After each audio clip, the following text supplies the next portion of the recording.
Alors le titre que j'ai choisi, Rire avec Mylène Besson, finalement le mot le plus important, à mon avis, ce sera avec.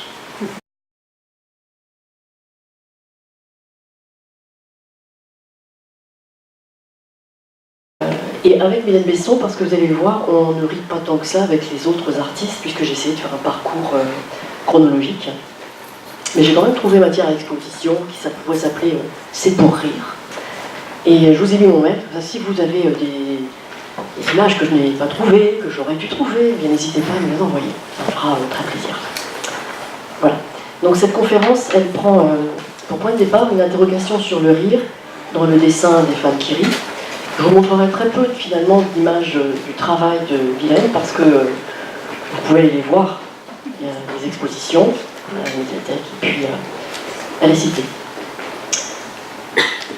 Donc je vais saisir l'occasion de parcourir les rires à l'œuvre, non pas dans l'histoire de l'art, mais dans l'histoire des arts, tout en dessinant le parcours de l'artiste Mylène Besson. Et le parti pris que je défends, c'est de s'émanciper par le rire, de s'ouvrir à de l'autre, avec un grand A, comme disait Chala hier, et au cœur de l'histoire de l'art, sans tomber dans un essentialisme, se pencher sur le rire des femmes, qui pose la question de qui la peint, qui la regarde, dans quelle société. Et au cœur de l'évolution d'une artiste singulière, je pose la question de savoir comment devenir sujet, sans être naïve, car il y a bien des obstacles pour devenir sujet. Pour démarrer, pour présenter d'où je vous parle, je voudrais vous montrer deux travaux. Alors le premier est une exposition vue cette année au FRAC de Rennes, celle de Cécile Barthes, artiste de l'épure, du minimalisme entre géométrie, qui pourtant passe ici par le collage d'un figuratif, décoratif, séduisant, selon les mots de sa galerie, et qui passe par la photographie pour banaliser la remplaçabilité des corps, du moment que sont respectés certains codes sémiotiques, un peu de rouge, des accessoires, une pose, et voilà le recyclage de la femme et son clonage. Même s'il y a un résidu de son travail de l'ombre portrait, le dévoilé voilé ne fait que reconduire un process de séduction normé, donc dompté, canalisé. Rien ici de la sauvagerie du rire et de son éclat, mais un simulacre, un sourire factice et promotionnel. D'où mon premier constat, on voit là la récurrence du redoublement de l'artifice, avec une action qui aurait ses effets en chaîne, consommation, réification, dénarcissisation, désubjectivation. Axel Honneth prône au contraire la reconnaissance. Et c'est plutôt de reconnaissance dont il s'agit dans le travail de Mylène Besson. Tout le contraire, ici. Le second travail que je veux vous montrer, celui de trois des étudiantes avec qui j'ai le plaisir de travailler en master, c'est un film de 3 minutes, à partir d'un tableau, La Belle Hélène, qui met en question le passage de la nudité au nu, la question de la nudité dans Les femmes qui rient. De cela, Jean-Pierre Gabard-Perret a parlé. Il a écrit « La nudité pourrait sembler superfétatoire, mais de fait, elle est indispensable. » Vous verrez, je vais très peu parler du nu, c'est juste au début, avant le rire. Je serai rapide parce que je pense ne pas savoir dire autre chose que ce que j'ai écrit dans la préface sur cela.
une deuxième fois.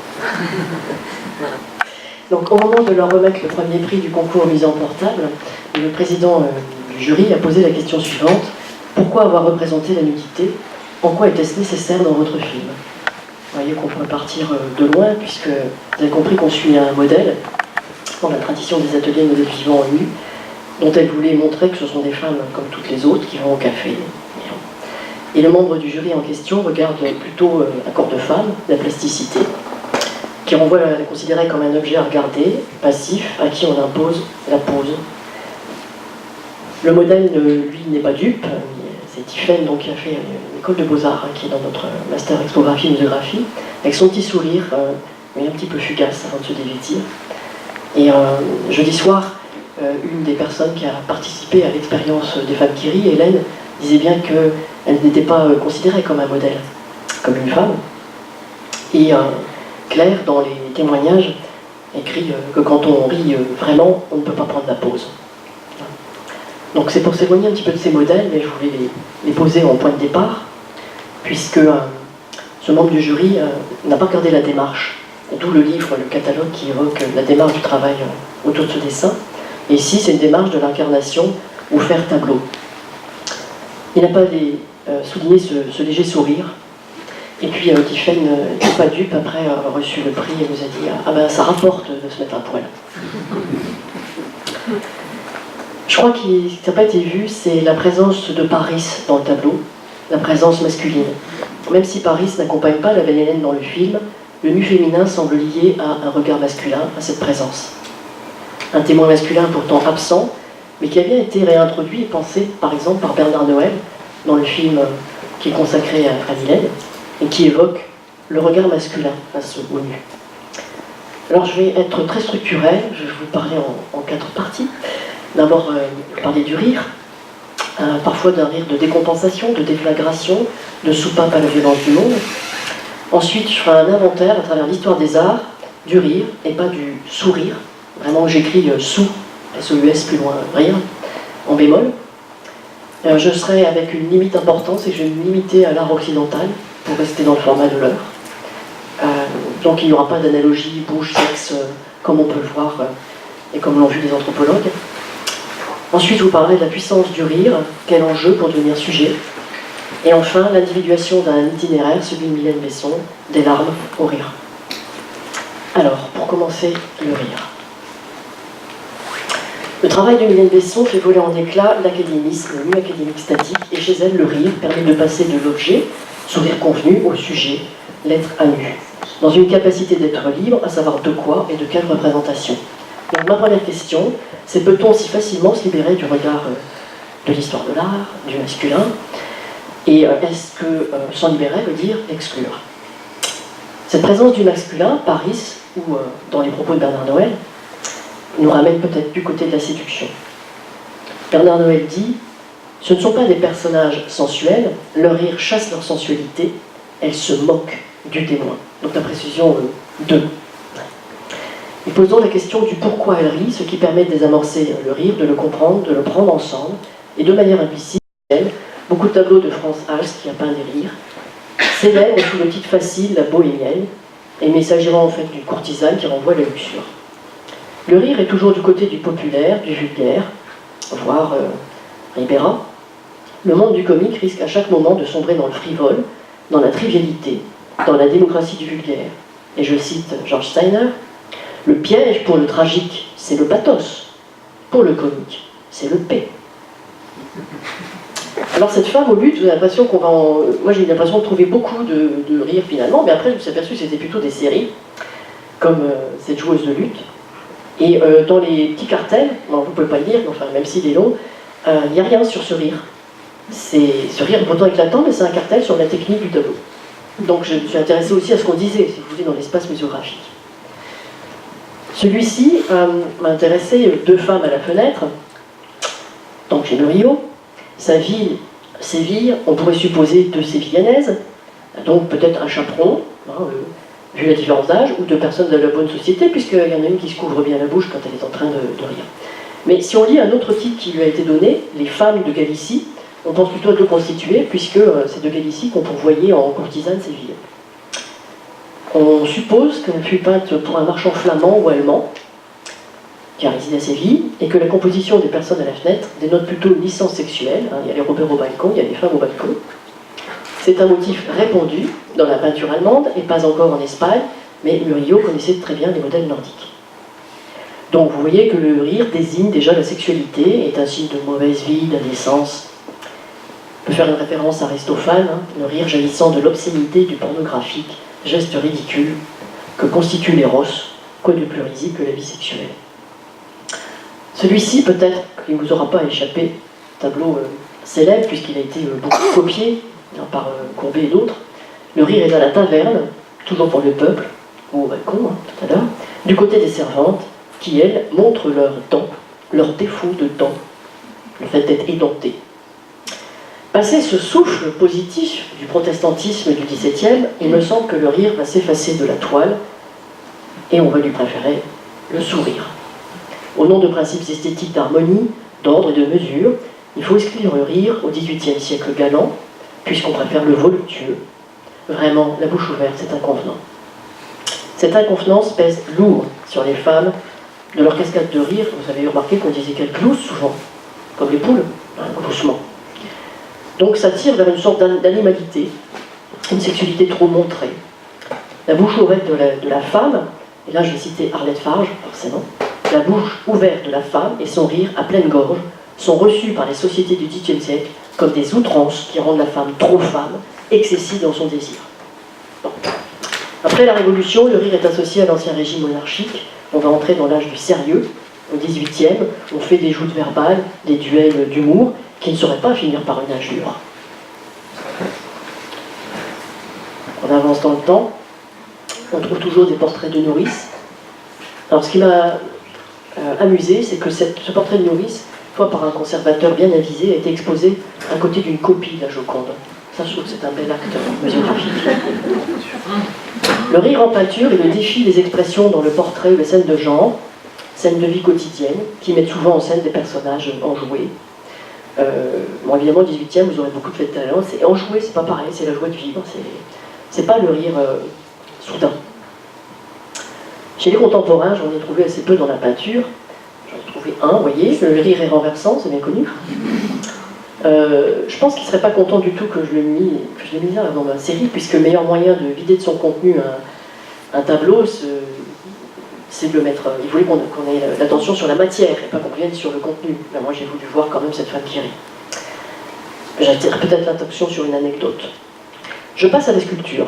Alors, outre la cathédrale que je vous ai montrée tout à l'heure, la rieuse est présente dans le titre des œuvres, avec un modèle qui revient, la grande rieuse.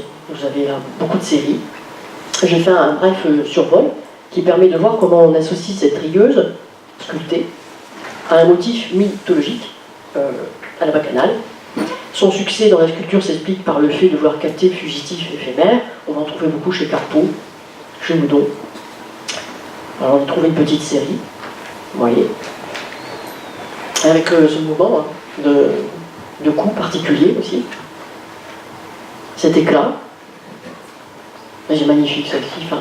Je l'avais vu dans l'exposition La joie de vivre du Palais Beaux-Arts de Arras.